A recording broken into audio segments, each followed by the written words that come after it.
All right, let's talk about video games. But we're not just talking about high scores or the latest graphics.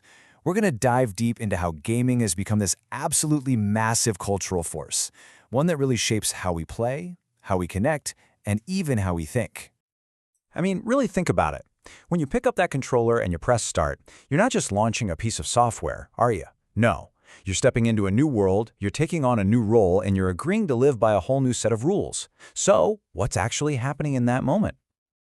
Well, before we can even get to games, we got to talk about play. Because at its very core, play is this fundamental human drive. It's how we explore the world, how we learn, it's something we choose to do, it comes from inside us, and it sparks our imagination. Video games, when you boil it all down, are just a superstructured version of this really basic, really powerful instinct. Okay, so how do we get from that simple idea of play to the gigantic global industry we see today? Let's take a look at the sheer scale of modern gaming and see how it's completely reshaped what we even consider entertainment. So here's the key thing. A game takes that free-form, anything-goes nature of play, and it gives it structure. It adds rules, goals, challenges. It basically transforms that raw, imaginative impulse into a system you can actually interact with. And that's where things start to get really interesting. And if you need some perspective on just how big this is, try this number on for size.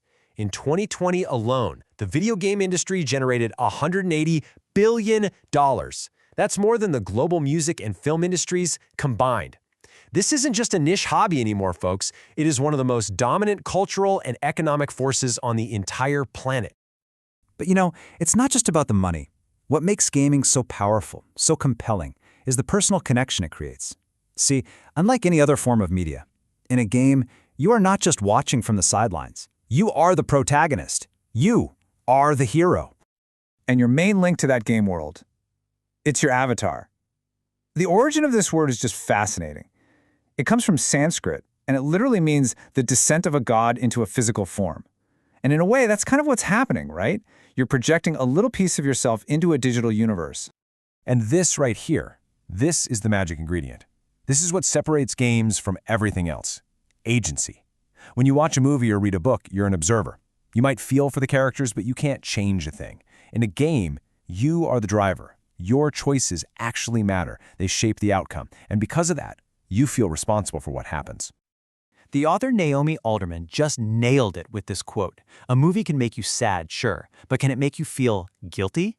Think about a game like Fallout 3, where you get the choice to detonate a nuclear bomb in a town for some reward.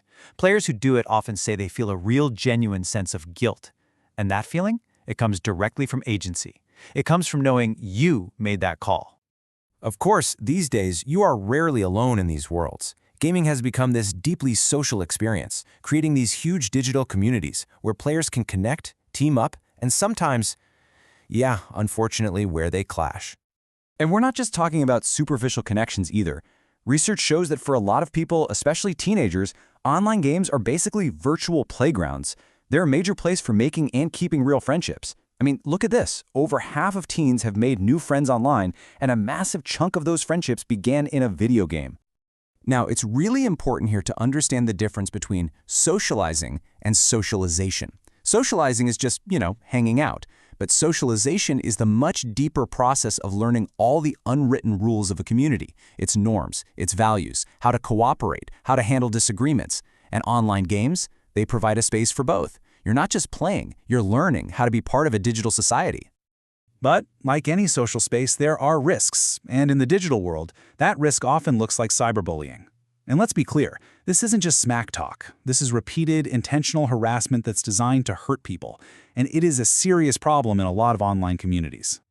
The numbers here are pretty sobering.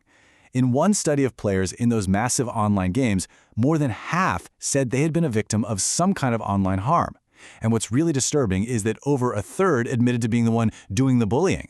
Research also shows that things like the perceived gender of your avatar can have a huge impact on whether or not you get targeted.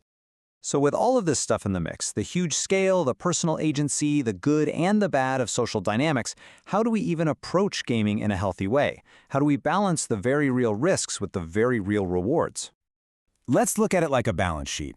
On one side, you've got potential risks: addiction, physical strain, sleep problems, cyberbullying.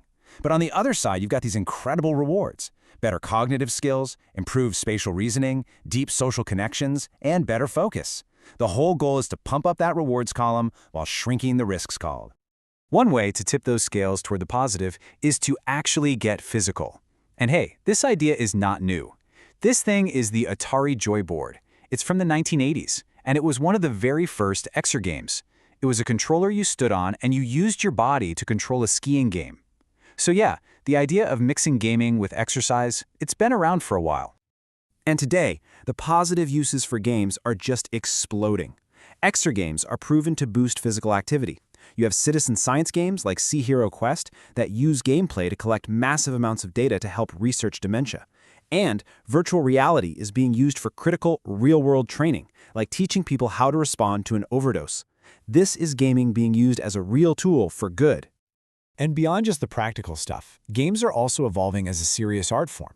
Titles like Spiritfarer are tackling these incredibly complex, mature themes like death and grief.